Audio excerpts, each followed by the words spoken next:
Selamat sore Tribuners.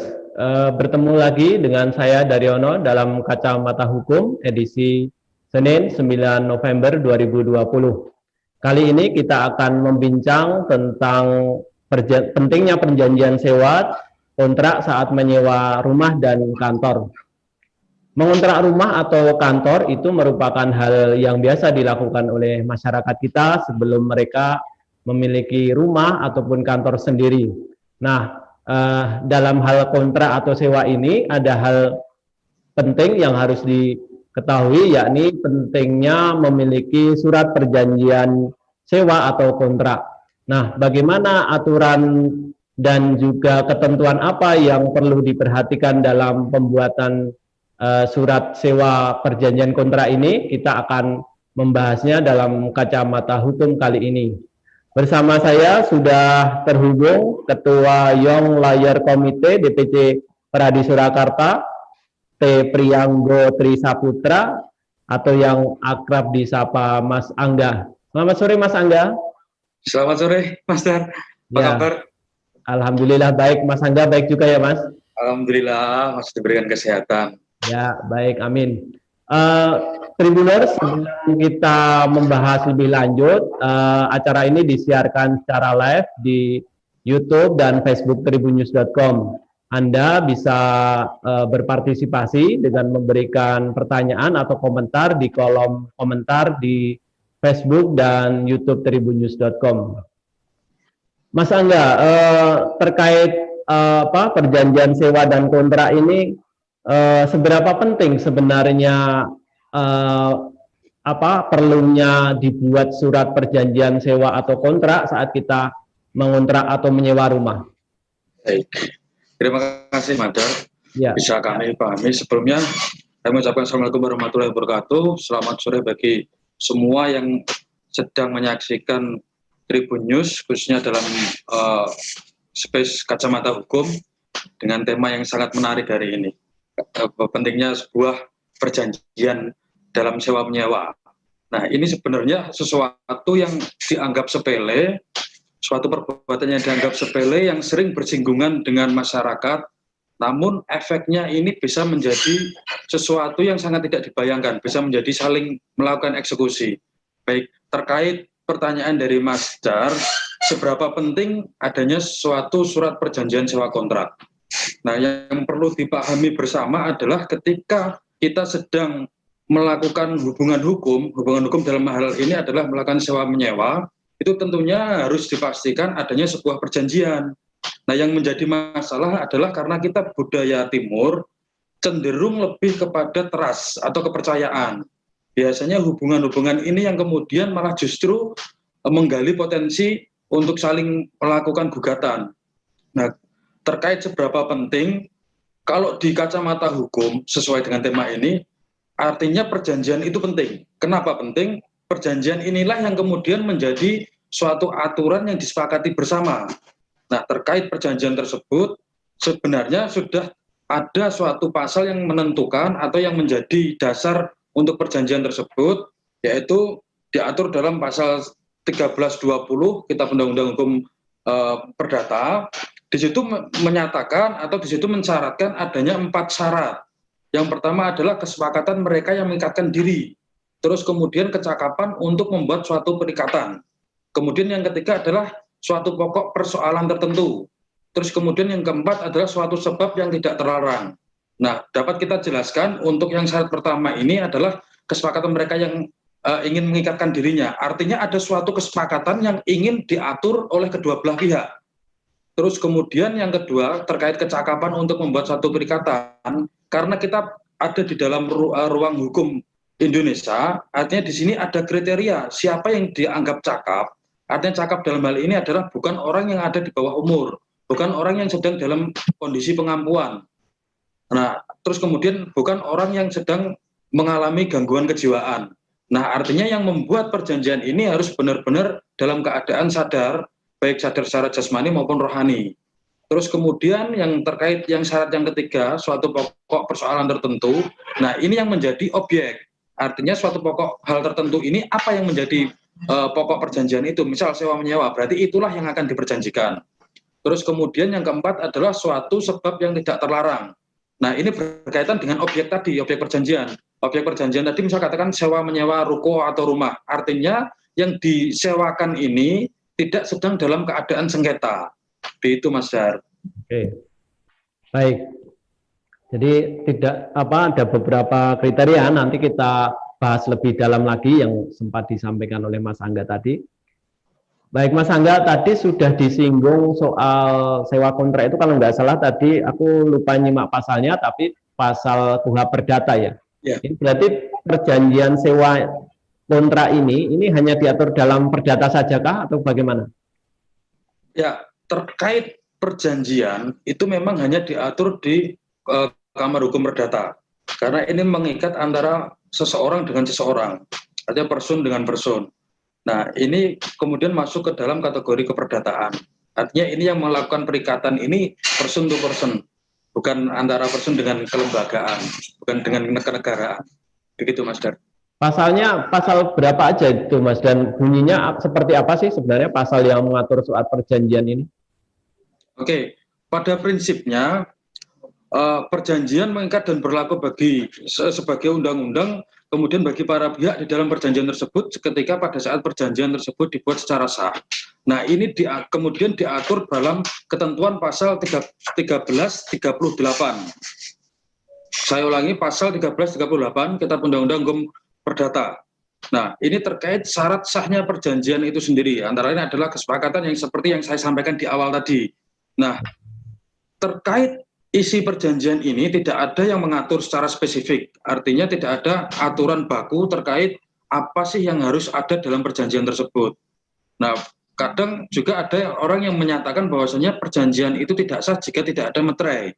Nah, itu sebenarnya juga tidak seperti itu. Artinya perjanjian itu dianggap sah, apapun perjanjiannya, baik sewa menyewa ataupun perjanjian apapun, ketika 4 syarat yang disyaratkan oleh pasal tadi itu terpenuhi, maka perjanjian itu sudah dianggap sah. Begitu Mas Dar. Baik.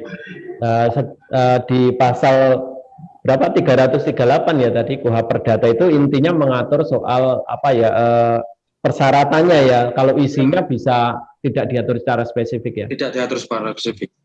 Oke. Mas Angga, kriteria tadi bisa berarti kan secara umum itu tidak di bawah umur, kemudian tidak gangguan jiwa, intinya sadar jasmani dan rohani ya. Iya. Itu untuk pembuat kesepakatan ya. Betul. Nah, kalau dari sisi bentuknya itu legalitasnya itu berarti kalau tidak pakai meterai ataupun blong-blongan gitu kasarnya, itu apakah juga dia punya legalitas untuk misalkan di kemudian hari jadi dasar untuk melakukan gugatan gitu misalnya. Baik. Oke, jadi yang perlu kami sampaikan ini yang akan menjadi pembelajaran bersama khususnya untuk masyarakat yang sedang menyaksikan kacamata hukum. Jadi artinya begini, yang namanya perjanjian itu dianggap sah atau tidak sah itu bukan karena adanya meterai. Meterai itu hanya sebagai bentuk itu adanya bea pajak yang diberikan kepada negara atas dokumen yang dibuat. Nah, artinya di situ meterai itu hanya sebagai, ibaratnya simpelnya itu pajak ke negara. Itu menjadi kemudian apa yang diperjanjikan itu menjadi dokumen negara. Nah, itu bukan terkait sah atau tidak sahnya. Bahkan perjanjian tanpa meterai pun itu bisa dianggap sah. Nah, kemudian yang menjadi pertanyaan berikutnya adalah bagaimana ada yang menyatakan bahwasanya ada 2 perjanjian, yaitu perjanjian di bawah tangan, terus kemudian ada perjanjian otentik. Nah, apa perbedaannya? Kan kemudian akan mengalir ke sana. Apakah yang dipakai meterai itu menjadi akta otentik atau tetap di bawah tangan? Nah, ternyata yang pakai meterai atau tidak pakai meterai itu tetap akta di bawah tangan. Karena apa? Ketika suatu perjanjian itu tidak dilakukan di hadapan pejabat umum, pejabat yang berwenang, dalam misal katakan keperjanjian ini berarti ke notaris. Nah, ketika itu tidak di hadapan profesi tersebut, maka ini dianggap tetap akta di bawah tangan. Karena itu bukan menjadi sebuah dokumen otentik, begitu Mas. Artinya ketika memang ada perjanjian tanpa ada materai, terus kemudian ada masalah, dan itu masih bisa dijadikan alat bukti untuk melakukan gugatan. Berarti kalau meterai ini kategorinya bawah tangan ya Mas Angga? bawah tangan. Bawah tangan ya, meskipun meterai itu ternyata bawah tangan. Ya, itu hanya sebagai pajak ke negara saja. Oh, berarti idealnya sebuah perjanjian sewa atau kontrak itu kan notaris ya? Ya, kalau mau melegalkan, benar-benar melegalkan terkait biasanya kalau terkait sewa menyewa yang dalam space besar, artinya misal kontrak rumah atau kontrak ruko yang dijadikan untuk kantor, itu biasanya cenderung dilakukan di hadapan notaris karena akta yang dibuat itu menjadi akta yang sempurna. Artinya ketika ada pencideraan terkait isi dari akta tersebut, maka kita tidak perlu membuktikan, misal begini, simpelnya begini. Misal saya sama Mas Dar itu melakukan perjanjian terkait sewa ruko untuk saya tempatin menjadi kantor. Terus kemudian pembayaran itu sudah saya lakukan di hadapan notaris dan itu sudah tertuang, lahirlah akta otentik tersebut. Kemudian kwitansi yang Mas Dar berikan kepada saya itu hilang, terus kemudian di antara kita kemudian berselisih, artinya ketika kwitansi pun itu hilang, Mas Dar tidak bisa menyatakan saya itu bukan pengontrak dari jenengan karena akta tersebut sudah akta sempurna. Artinya apa yang terjadi pada saat pembuatan akta itu sudah dianggap dimasukkan dalam akta tersebut. Nah, makanya kehebatan akta yang otentik itu beban pembuktiannya adalah beban pembuktian sempurna. Begitu, Mas. Ya. Oke, kalau besar kecilnya itu ukurannya berapa ya, Mas? Maksudnya saya mau ngontrak gitu, rumah atau kantor gitu, ini ukurannya berapa? Sebaiknya itu saya notariskan atau tidak saya notariskan atau saya cukup meterai atau itu kira-kira besar kecilnya itu di apa ya? Mungkin bisa jadi pertimbangan gitu. Artinya begini. Kalau ngomong terkait besar kecilnya sebuah value yang untuk sewa, itu setiap individu kan pasti berbeda. Ada yang misal katakanlah di angka saya 5 juta itu besar, itu maka saya akan membuat perjanjian itu tetap di hadapan notaris. Tetapi ada juga yang mengatakan 5 juta itu nilai yang kecil, tidak perlu dibuatkan akta real. Nah, artinya ini kembali kepada kebutuhan lagi. Tetapi setidaknya minimal harus ada perjanjian lah, intinya di situ. Apakah itu akta di bawah tangan atau akta real, intinya ketika kita melakukan perikatan dengan seseorang, tetap harus ada perjanjian. Karena disitulah aturan yang sebenarnya yang akan kita pakai, yang kita taati bersama-sama, tidak pada undang-undang manapun, tetapi pada isi perjanjian itu. Baik. Kalau ini Mas, kalau boleh tahu ini mungkin berdasarkan pengetahuannya Mas Angga gitu, meskipun Mas Angga kan bukan notaris gitu, berapa sih biaya untuk pembuatan kisarannya saja gitu ya, mungkin bisa jadi gambaran masyarakat untuk pembuatan sewa perjanjian sewa kontrak ini kira-kira di kisaran berapa? Kalau terkait kisaran berapa, pada intinya itu tidak mahal sebenarnya. Tetapi kalau untuk saya harus menyatakan itu berapa, mohon maaf kita tidak bisa menyampaikan itu karena di luar batas kemampuan kita. Oke, baik, nanti mungkin masyarakat yang ingin mengontrak atau membuat perjanjian sewa atau kontrak bisa bertanya langsung ke notaris ya terkait biaya itu ya. Saya rasa rekan-rekan notaris ketika ada klien yang berkonsultasi, saya rasa tidak masalah, tidak harus dicas harganya. Ya. Biasanya di situ bisa konsultasi kira-kira habisnya berapa, pasti akan dijelaskan di situ. Baik. Oke, ke pertanyaan selanjutnya, untuk pembuatan surat perjanjian sewa ini, dalam pembuatannya ini sebenarnya ketentuan apa saja Mas yang harus dimasukkan dalam surat perjanjian sewa ini apa saja? Apakah soal kerusakan, soal apa kira-kira ini kriterianya apa saja yang perlu dimasukkan dalam surat perjanjian sewa atau kontrak ini? Oke, kembali saya sampaikan pada prinsipnya tidak ada aturan baku yang menyatakan konsep perjanjian itu harus seperti apa. Tetapi pada umumnya yang biasa masuk dalam poin perjanjian itu yang pertama adalah identitas para pihak. Identitas para pihak ini terkait nanti ketika ada sesuatu yang tidak diinginkan, maka kita jelas siapa yang akan menjadi penggugat ataupun tergugat. Tetapi pada prinsipnya jangan sampailah ketika kita sudah melakukan perikatan terus kemudian terjadi hal-hal yang tidak diinginkan. Nah, terus kemudian selain identitas para pihak ini, kemudian yang kedua adalah identitas atas objek. Misal katakanlah terkait kita menyewa ruko atau menyewa bangunan tanah dan bangunan. Artinya di situ kita harus tahu legalitasnya terkait objek perjanjian itu apa saja. Misal SHM-nya nomor berapa, fotokopian sertifikat itu sudah minimal kita harus memiliki. Itu untuk mengantisipasi bahwasannya terkait syarat yang ketiga tadi atas objek perjanjian itu dalam hal ini tidak dalam hal sengketa. Artinya ketika si pemilik sedang menyewakan itu memberikan rasa nyaman kepada penyewa. Terus kemudian yang ketiga adalah berapa waktunya. Ini terkait lama waktu penyewaan. Kira-kira berapa? Apakah 1 tahun atau per 5 tahun atau per 10 tahun? Ini harus dipastikan dalam perjanjian itu. Dan itu dimulai sejak kapan? Itu harus dipastikan karena itu terkait nanti prestasi yang akan prestasi yang akan dikawal bersama. Terus kemudian yang keempat tentunya harga sewa. Harga sewa ini harus dituangkan dalam perjanjian. Sebab ini yang yang sering menjadi bahan untuk saling menggugat itu di sini. Harga sewa ini.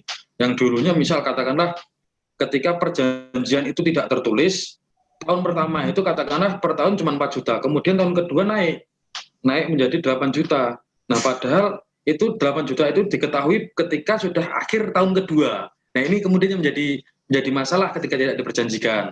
Makanya harga sewa ini perlu sangat penting disampaikan di perjanjian. Terus kemudian yang kelima adalah terkait pemanfaatan objek sewa tadi. Nah objek sewa ini digunakan untuk apa? Karena biasanya ini terkait pajak yang ditanggung oleh si pemilik. Misal itu dilakukan untuk, misal kita bukan menyewa ruko, tapi misal kita menyewa rumah, dan itu dilakukan untuk kegiatan usaha, maka kan ada pajak tertentu yang harus disetorkan. Nah ini akan dipastikan menjadi tanggung jawabnya siapa. Nah makanya itu terkait pemanfaatan harus dijelaskan dalam perjanjian. Terus kemudian yang keenam adalah hak dan kewajiban. Nah ini mengatur hak si pemilik, terus kemudian hak yang si penyewa, dan mengatur kewajiban pemilik, mengatur kewajiban penyewa.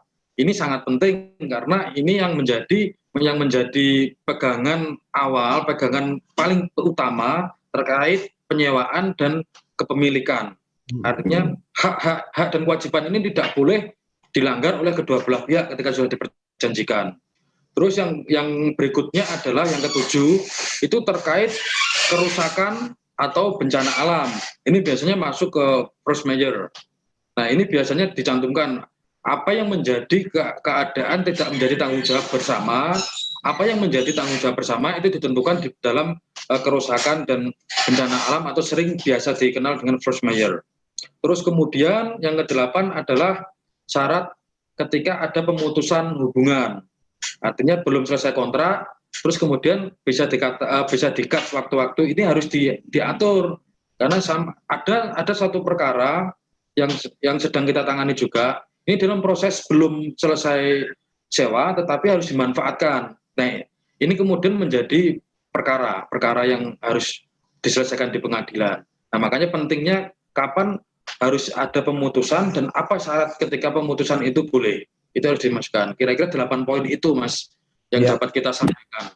Ya, ternyata cukup banyak juga ya yang harus dimasukkan dalam surat perjanjian itu, mulai dari identitas para pihak sampai kemungkinan pemutus hubungan di tengah jalan begitu. Mas Angga, saya kembali sedikit ke soal perjanjian bawah tangan tadi. Meterai itu kan ternyata masuk di perjanjian bawah tangan. Nah, kalau perjanjian tadi disampaikan Mas Angga itu entah bawah tangan atau tidak bawah tangan itu bagusnya itu ada perjanjian. Nah, kalau bawah tangan ini fungsinya apa, Mas? Kan kemungkinan untuk dijadikan materi gugatan apakah bisa? Misalkan di kemudian hari ada masalah, ternyata perjanjiannya hanya pakai meterai atau mungkin bahkan tidak pakai meterai, itu apakah bisa untuk jadi bahan untuk melakukan gugatan? Misalkan ada masalah. Baik, saya coba jelaskan. Artinya begini, kembali terkait pentingnya perjanjian tadi, apakah itu perjanjian otentik atau perjanjian di bawah tangan. Nah, artinya begini, Mas Dar, dapat kita sampaikan ketika ada perjanjian itu, perjanjian yang dilakukan kedua belah pihak itu secara otomatis itu akan mengatur jalannya apa yang diperjanjikan itu. Ini menjadi ibaratnya undang-undang yang disepakati kedua belah pihak. Nah, ini yang menjadi aturan main kedua belah pihak. Makanya saya menyampaikan apakah itu di bawah tangan atau otentik, ketika kita melakukan sebuah hubungan hukum atau perikatan harus ada perjanjian itu. Nah, terkait kemudian apakah ketika tidak akta di bawah tangan itu bermasalah kemudian bisa dijadikan alat bukti di pengadilan, saya sampaikan bisa. Bisa ya. Bisa dijadikan alat untuk bukti di pengadilan. Cuman perbedaannya alat bukti otentik di bawah tangan sama akta no otentik, itu perbedaannya adalah ketika akta di bawah tangan itu beban pembuktiannya masih ada beban-beban yang lain. Misal katakanlah ketika kita membuat perjanjian, terus kemudian ada saksi, terus kemudian ketika kita memberikan pembayaran otomatis ada tanda terima uang. Nah, itu harus menyertai pada perjanjian awal tadi. Ketika tidak ada kwitansi ini, maka perjanjian yang tersebut ini beban pembuktiannya masih kurang, tetapi itu tetap bisa menjadi alat bukti. Nah, beda dengan akta otentik. Ketika akta otentik itu dilakukan di hadapan notaris, terus kemudian keluar terbit akta, maka meskipun kwitansi itu hilang, ketika pembayaran itu di hadapan notaris, dan itu dimasukkan dalam akta otentik, maka kwitansi ini tidak perlu kita buktikan, tidak apa-apa. Karena beban pembuktiannya adalah beban pembuktian sempurna untuk akta otentik. Nah, biasanya akta otentik ini tidak bisa dibatalkan. Biasanya, tetapi ada keadaan tertentu, akta ini bisa batal. Misal, kembali ke analogi saya tadi, ketika saya dan Mas Dar itu melakukan perjanjian sewa menyewa yang dilakukan di hadapan notaris A. Nah, ternyata pada saat di hadapan notaris A itu bukan saya atau bukan Mas Dar yang berhadapan dengan notaris, tetapi staf saya atau stafnya Mas Dar. Nah, ini yang tidak bisa. Ini bisa batal demi hukum. Tapi ketika perjanjian itu murni dilakukan oleh kita berdua, maka pembuktiannya itu pembuktian sempurna. Begitu, Mas Dar. Baik. Jadi intinya kalau yang di bawah tangan atau tidak otentik itu tetap bisa dijadikan bukti di pengadilan, hanya dia harus pembuktiannya, Mas ya, harus menyertai bukti-buktinya itu ya. Betul. Tapi kalau yang otentik atau akta itu sudah sempurna, meskipun bukti-bukti pendukungnya hilang, itu dengan akta itu mestinya itu bisa sudah lebih kuat ya. Betul. Nah, bahkan termasuk hak dan kewajiban itu pun sebenarnya dalam KUH Perdata itu juga diatur, Mas Dar. Perlu mungkin teman-teman atau rekan-rekan yang sedang menyaksikan kacamata hukum perlu dicatat, ini terkait hak dan kewajiban si penyewa. Itu diatur dalam pasal 1548 KUH Perdata. Terus kemudian yang menjadi kewajiban itu ada di pasal 1550 KUH Perdata. Di situ sangat jelas disampaikan terkait hak dan kewajiban para pihak. Begitu, Mas Dar. Jadi jangan khawatir lah, ketika kita sudah melakukan perjanjian, otomatis kita sudah membentengi diri kita masing-masing. Begitu. Baik. Saya mau ke itu, Mas, penjelasan tentang hak dan kewajiban. Okay. Tadi Mas Angga sebutkan tidak ada pada aturan spesifik yang mengatur soal kesepakatannya. Ini beda dengan hak dan kewajiban itu yang tertuang dalam perjanjian nanti. Beda, Mas. Jadi kalau terkait yang saya sampaikan tadi itu cenderung kepada formalitas administratif perjanjiannya. Artinya konsep tertulisnya itu memang tidak ada aturan. Tetapi untuk hak dan kewajiban itu diatur oleh undang-undang. Sebagaimana yang saya sampaikan di pasal 1548 sama 1550 KUH Perdata. Di antaranya yang menjadi kewajibannya adalah menyerahkan barang yang disewa kepada penyewa. Ini haknya si pemilik, haknya si penyewa yang diberikan dari pemilik. Terus kemudian kewajiban dari penyewa itu adalah tentunya memelihara barang yang disewakan sedemikian rupa hingga barang itu dapat dipakai untuk keperluan yang dimaksud. Terus kemudian yang berikutnya adalah memberikan si penyewa kenikmatan yang tentram daripada barang yang disewakan selama berlangsungnya sewa. Nah, ini terkait objek. Tadi ketika objek itu tidak ada sengketa, otomatis si penyewa itu merasa nyaman. Nah, ini yang menjadi hak dan kewajiban yang diatur dalam pasal KUH Perdata. Tiga hal itu, Mas. Oke. Eh, Kemudian soal isi kesepakatan, Mas, meskipun tidak diatur dalam apa ya, dalam aturan yang spesifik terkait isi kesepakatannya, ini kemudian berarti lebih ke anu ya, negosiasi atau kesepakatan antara pengontrak dan yang apa, yang memberi kontrak ya. Maksudnya misalkan ini kalau rusak siapa yang nanggung, itu bisa ke pengontraknya, bisa ke penyewa, tergantung kesepakatan di antara mereka berdua ya.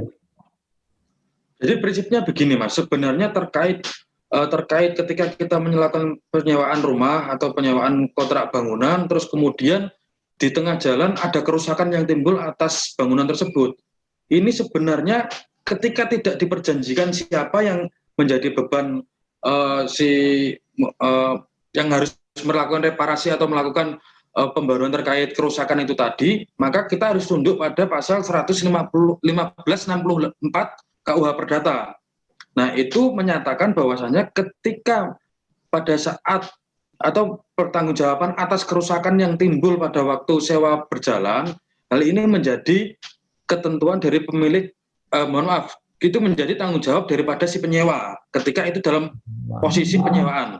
Artinya begini, ketika terkait kerusakan yang timbul pada saat penyewaan itu tidak diperjanjikan dalam perjanjian tadi di awal, maka itu akan tunduk pada pasal 1564 Perdata. Artinya beban untuk mereparasi kerusakan itu ada pada si penyewa, bukan si pemilik. Begitu Mas Dar. Ya. Oh, berarti ada beberapa poin yang diatur dalam apa KUH Perdata ya, di antaranya ya, kerusakan. Betul. Nah, apalagi Mas yang diatur di dalam KUH ini, KUH Perdata ini selain soal kerusakan itu? Oke, berarti di kerusakan itu ada dua pasal. Yang pertama 1564, kemudian yang kedua adalah 1566 KUH Perdata. Nah, itu intinya membebankan biaya kerusakan itu pada penyewa ketika masa sewanya itu masih berlangsung. Itu ketika tidak ada perjanjian khusus yang diperjanjikan. Karena kembali asas kontrak tadi adalah bebas. Bebas artinya apa yang menjadi isi perjanjian itu kedua belah pihak yang menentukan. Nah, ketika dalam kerusakan ini tidak ditentukan, maka tunduknya kembali lagi ke undang-undang tadi di pasal 1564 sama 1566 dibebankan kepada si penyewa. Nah, terus kemudian yang diatur lagi adalah terkait kebebasan berkontraknya itu sendiri, terus kemudian terkait sahnya perjanjian itu, terus kemudian terkait hak dan kewajiban. Nah, itu sih sebenarnya diatur dalam KUH Perdata seperti yang saya sampaikan di awal-awal tadi. Baik. Kalau di KUH Perdatanya diatur ya, misalkan kesepakatan, misalkan soal kerusakan tadi kan diatur di KUH Perdata, itu tanggung jawab penyewa. Ya. Apa boleh masih perjanjiannya itu kemudian diubah menjadi tanggung jawab pemilik gitu? Artinya apakah ini tidak bertentangan, bolehkah bertentangan dengan KUH Perdata? Oke, prinsipnya begini, lex spesialis dari sebuah peraturan itu kan menjadi dasar utamanya. Nah, dalam hal ini yang menjadi lex spesialis itu adalah perjanjiannya. Karena ini yang menjadi dasar dari segala dasar perbuatan hukum kedua belah pihak tadi. Nah, ketika aturan mainnya adalah aturan perjanjiannya adalah ketika ada kerusakan di tengah jalan pada saat menyewa itu ditanggung oleh pemilik, maka itu sah. Tetapi ketika itu tidak diatur dalam perjanjian tersebut, maka pemilik tidak punya kewajiban untuk membenahi objek sewa tadi. Yang punya hak yang punya kewajiban untuk membenahi itu adalah si penyewa. Itu Mas Dar. Oke, jadi boleh ya Mas, karena itu istilahnya lex spesialis tadi ya, misalkan tidak merujuk asal itu tertuang dalam perjanjian sewa dan kontrak itu ya detailnya. Ya. Betul. Baik. Kemudian untuk ini Mas, pihak-pihak yang mengadakan perjanjian tadi disebutkan diantaranya itu tidak di bawah umur, tidak gangguan jiwa, sadar jasmani dan rohani, itu berarti harus orangnya langsung ya, tidak boleh diwakilkan ya antara yang pemilik kontrakan dengan yang mengontrak. Oke, jadi ada suatu keadaan tertentu yang itu bisa diwakilkan. Misal katakanlah si penyewa ini usianya sudah terlalu tua, katakanlah seperti itu. Nah, dia sudah tidak cakap, maka dia akan menunjuk kuasa kuasa tertentu, baik itu si ahli warisnya, atau misal beliau pada masa hidupnya sudah tidak punya ahli waris atau hidup sendiri, dia bisa memberikan dibantu oleh kuasa hukum yang dia percaya, tentunya dengan menunjukkan surat kuasa. Nah, ketika ada surat kuasa maka boleh perjanjian itu diwakilkan oleh pihak lain. Tetapi ketika tidak ada surat kuasa, maka tidak boleh diwakilkan oleh siapapun. Baik. Jadi boleh dengan catatan harus ada surat kuasa ya, karena mungkin faktor-faktor yang bikin dia tidak bisa, kurang cakap lah istilahnya begitu ya. Baik, Mas Angga, ini mungkin ke contoh beberapa kasus mungkin agar agar tribuners ataupun penonton bisa lebih mudah memahami, meskipun tadi sudah disampaikan secara umumnya oleh Mas Angga. Ini misalkan contoh kasus aja ini Mas, kalau misalkan rumah saya ngontrak rumah kemudian mengalami kerusakan, tapi kontraknya itu udah mau habis gitu, misalkan tinggal sebulan gitu. Dilalah misalkan kontrak rumah atapnya jebol, itu apakah juga penyewa itu yang harus menanggung kerusakan sepenuhnya? Oke.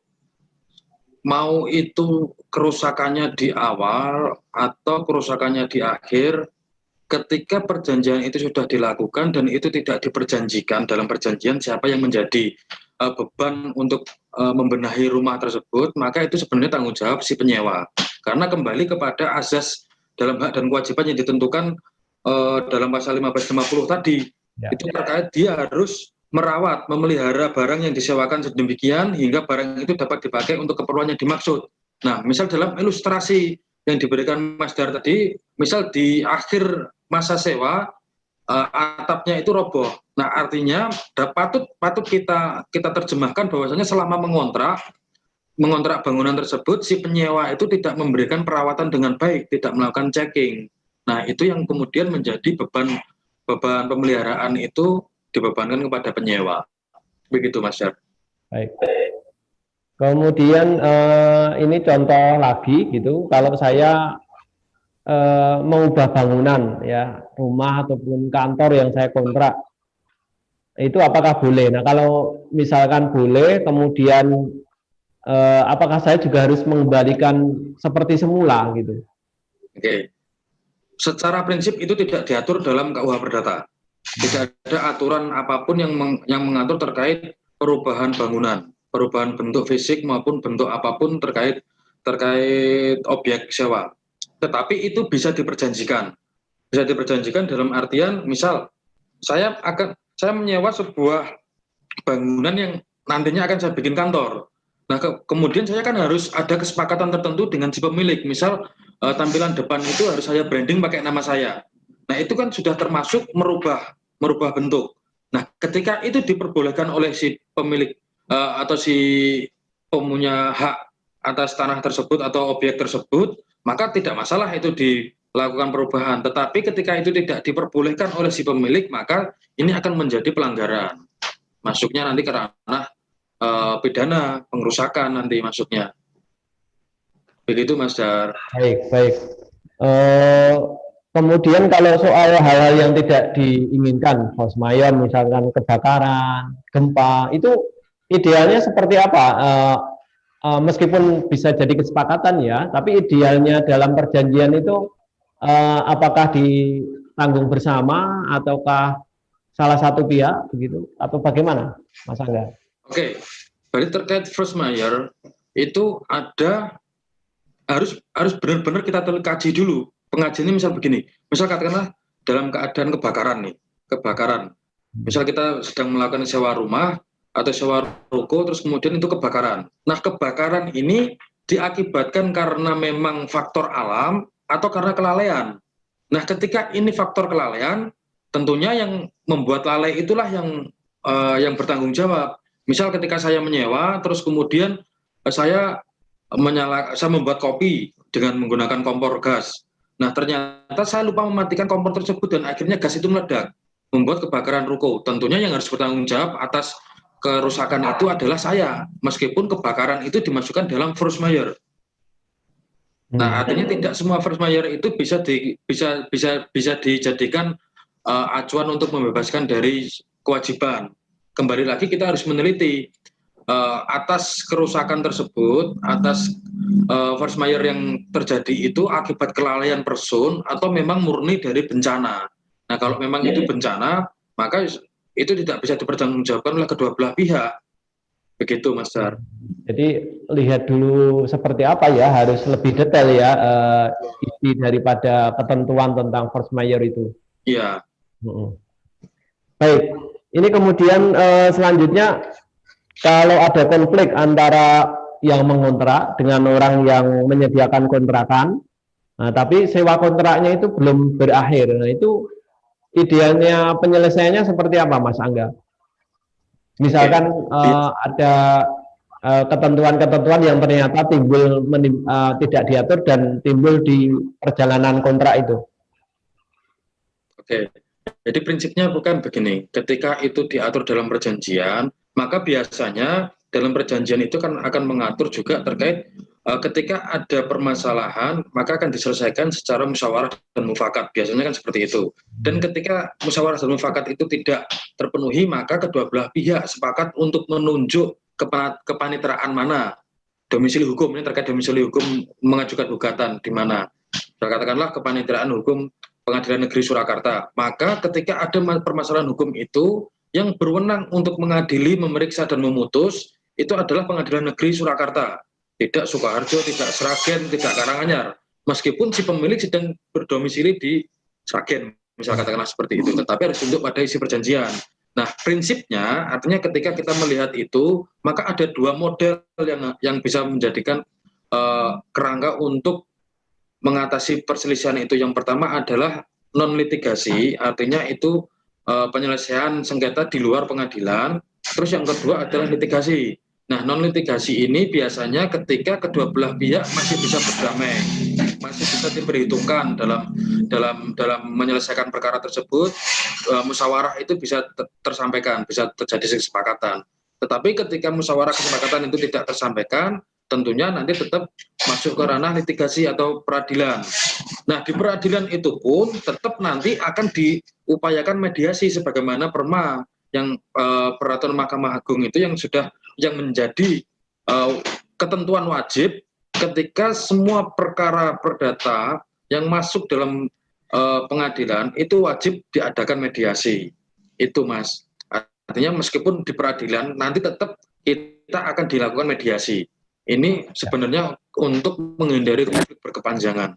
Nah, ketika di mediasi yang ada di litigasi atau di peradilan tadi tidak tercapai juga atau deadlock, maka lanjut pemeriksaan. Begitu, Mas. Artinya sebelum ke pengadilan, mediasi, bagusnya di mediasi kekeluargaan, tapi kalau pun tidak berhasil, nanti ke pengadilan ada mediasi lagi juga ya, Mas, sebelum kemudian diadili kasarannya begitu oleh hakim ya. Betul, baik. Mas.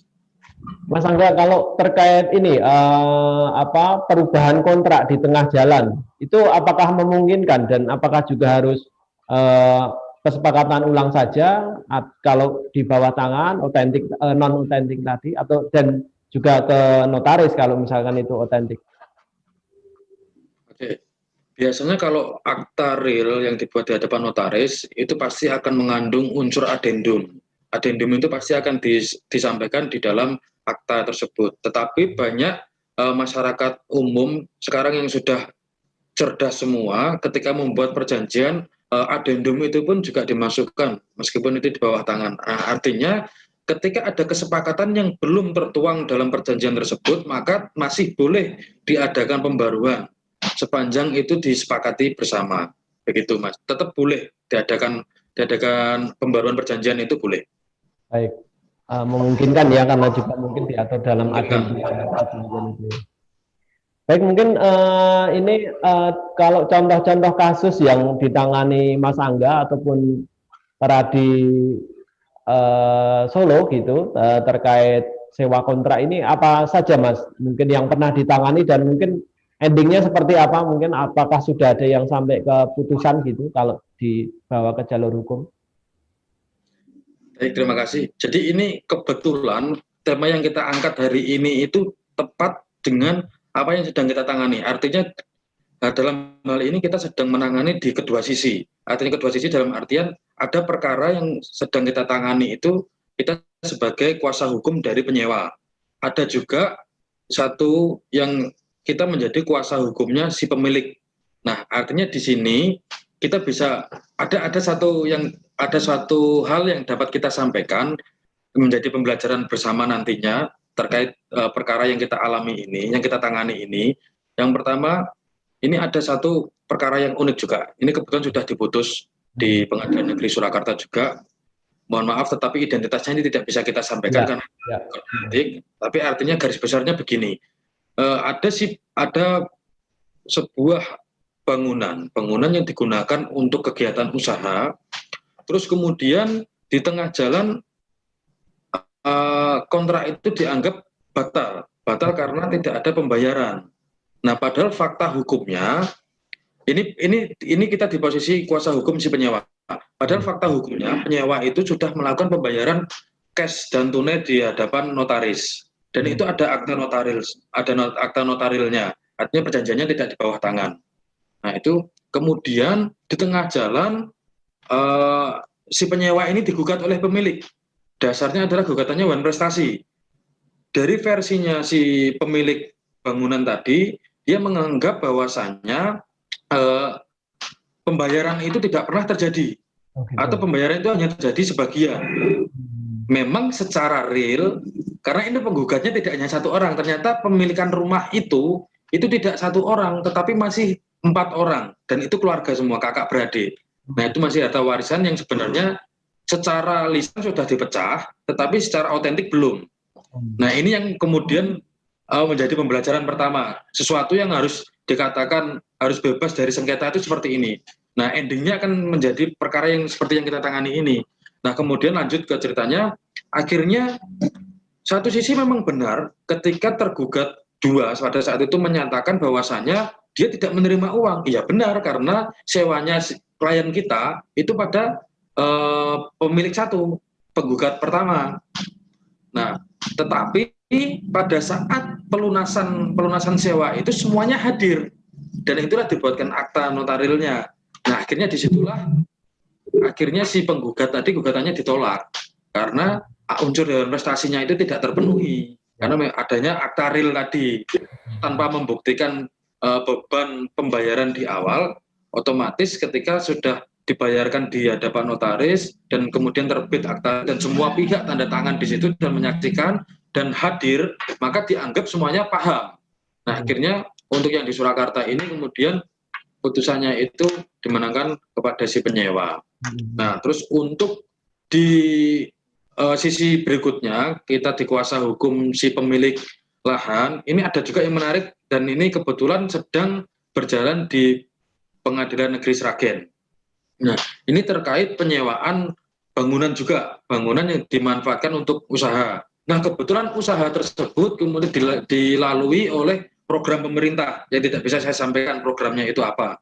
Nah, karena memang ini masa sewanya sudah mau berakhir dan harus ada pemutusan hubungan secara spesial, tentunya si pemilik ini harus memberikan kompensasi. Nah, kompensasi itu sebenarnya sudah ditawarkan kepada si penyewa. Nah, penyewaan itu sebenarnya tidak lebih dari 500.000 per bulan. Nah, kemudian si pemilik itu memberikan ganti rugi sekitar 200 jutaan. Nah, tentunya karena ini tinggal 3 bulanan lah, tentunya ini angka yang sangat-sangat sudah melebihi angka kewajaran ketika hanya 500.000 kan begitu. Tetapi anehnya si penyewa ini justru menggugat si pemilik dengan dasar sama wan prestasi. Wan prestasi karena mohon maaf, bukan manifestasi, perbuatan melawan hukum, karena dianggap si penyewa ini tidak diberikan pemberitahuan sebelumnya terhadap pemutusan ini. Nah, sedangkan pemutusan ini terjadi karena memang mau tidak mau tanah yang digunakan atau bangunan yang digunakan ini harus menjadi harus dilewati oleh proyek kenegaraan. Artinya tidak bisa kita tolak atas kejadian itu.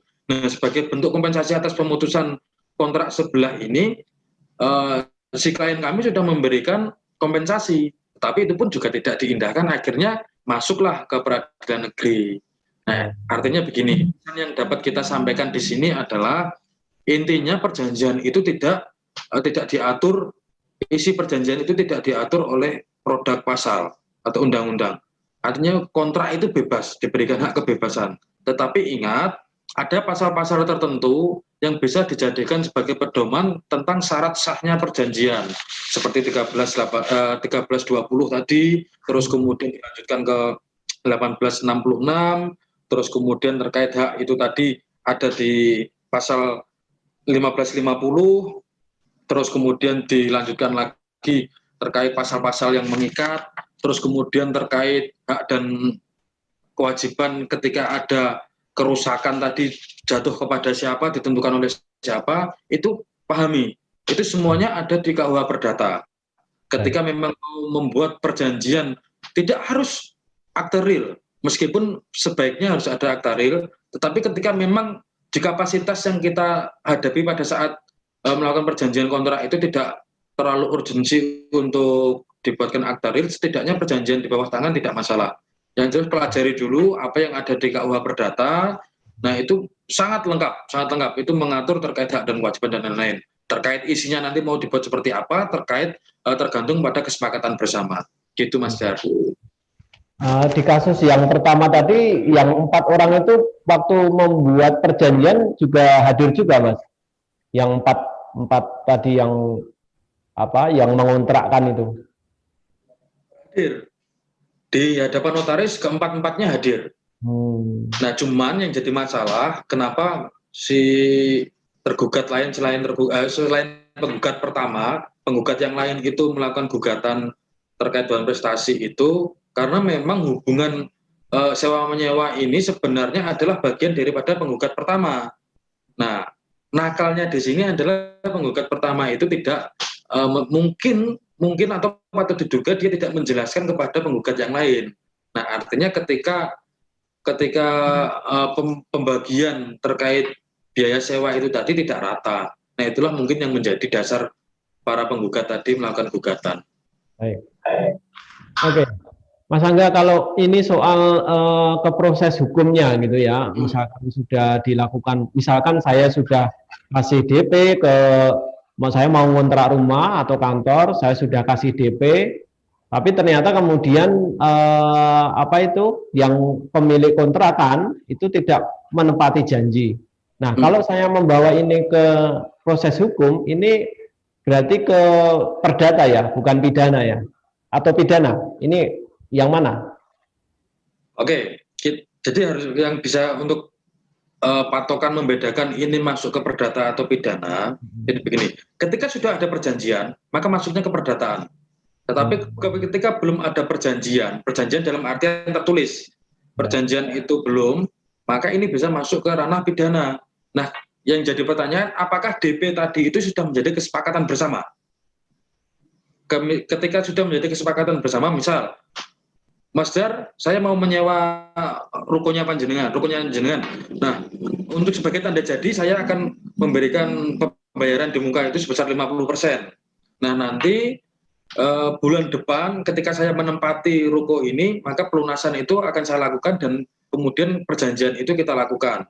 Nah, ternyata di bulan depan itu, ketika kita mau melakukan pelunasan penyewaan, ternyata bangunan ini sudah ditempati orang, atau malah justru tidak jadi disewa. Nah, ini tentunya masuk ke kamar pidana, artinya dia melakukan janji palsu atau dia melakukan penipuan. Nah, terkait penerimaan uang dia bisa kena penggelapan juga. Gitu, Mas. Tidak bisa ya perdata kita minta ganti rugi, mengajukan gugatan ganti rugi gitu? Perdata atau pidana? Perdata kan, kalau ganti rugi kan perdata.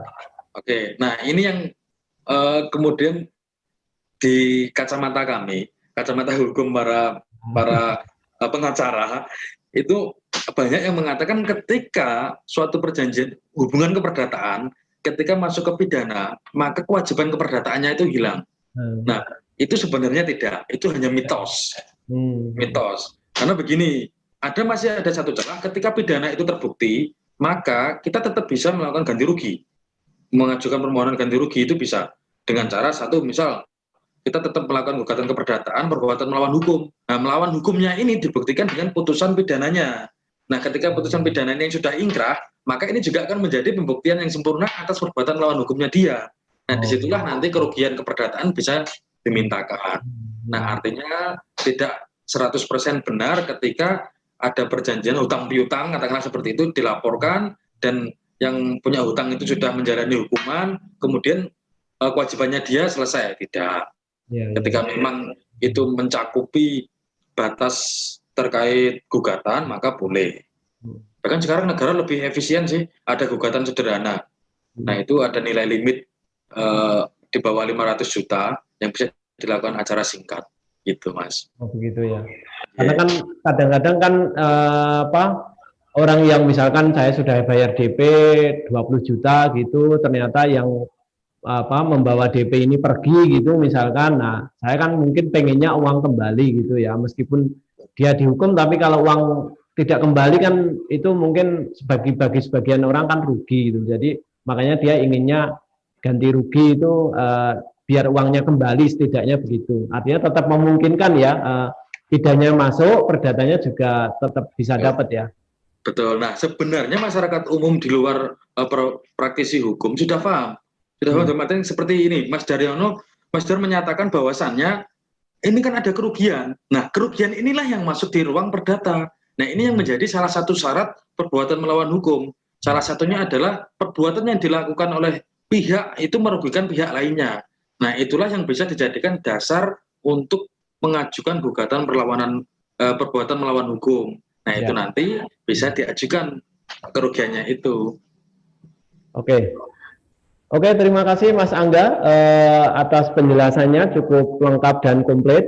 Dan ini saya cek di YouTube belum ada pertanyaan ataupun ini adanya ini kayaknya dukungan buat Mas Angga ini. Hebat Mas Angga, maju terus. Artinya belum ada pertanyaan spesifik dari Tribuner ataupun dari warganet. Mungkin apa yang disampaikan Mas Angga tadi sudah cukup jelas. Nah, untuk sesi akhir sebelum kita tutup acara ini, mungkin Mas Angga bisa memberikan closing statement, mungkin tips, trik ataupun hal-hal yang penting lainnya terkait sewa kontrak ini. Silakan Mas Angga, mungkin agar tidak terjadi persoalan dan ya win-win solution lah gitu, sama-sama enak. Silakan Mas Angga. Oke, terima kasih. Jadi dapat saya sampaikan terkait sebuah perikatan. Jadi begini, ketika kita sedang melakukan hubungan hukum, meskipun ini sebenarnya budaya kita itu budaya baik, percaya dengan orang lain itu budaya baik, tetapi hukum tidak mengenal kepercayaan. Artinya begini, apa yang menjadi sesuatu yang tertulis itulah yang akan menjadi beban pembuktian. Nah, ketika di dalam perdata itu mengenal suatu asas, siapa yang mendalilkan harus membuktikan. Nah, ketika kita hanya sebatas kepercayaan secara lisan, hubungan hukum kita secara lisan, maka kita tidak bisa mendalilkan, tidak bisa membuktikan atas dalil kita. Dengan demikian, artinya closing statement saya adalah apapun bentuk hubungan hukum kita, ketika itu mengikat antara kita dengan orang lain, maka sebaiknya kita lakukan perjanjian. Baik itu perjanjian di bawah tangan atau perjanjian yang secara otentik dilakukan. Nah, harus dilakukan, saya tekankan harus dilakukan perjanjian.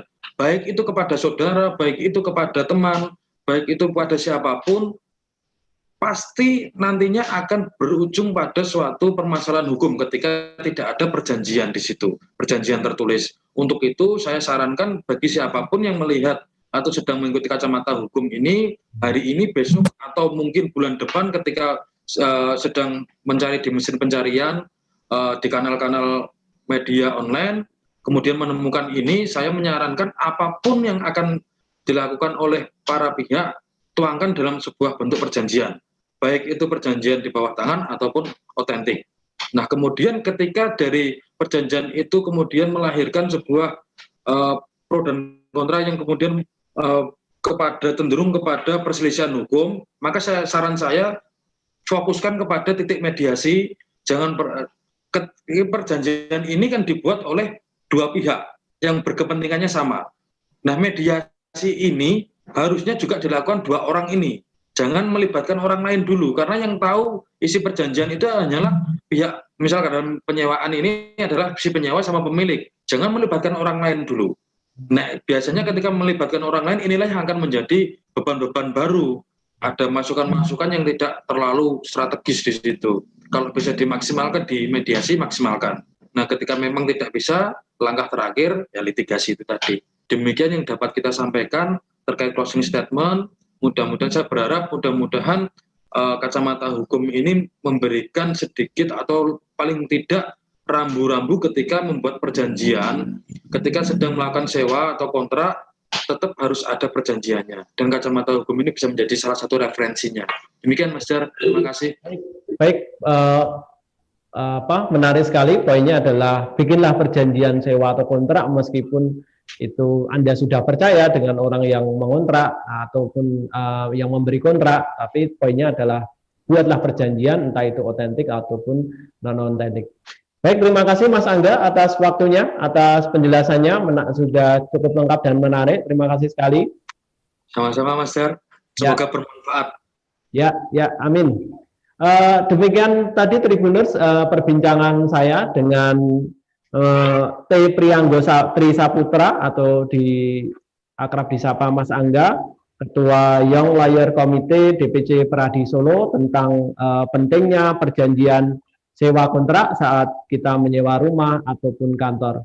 Semoga perbincangan pada sore hari ini bermanfaat. Sampai ketemu lagi di Kacamata Hukum edisi selanjutnya. Selamat sore Tribuners. Terima kasih sudah nonton. Jangan lupa like, subscribe, dan share ya.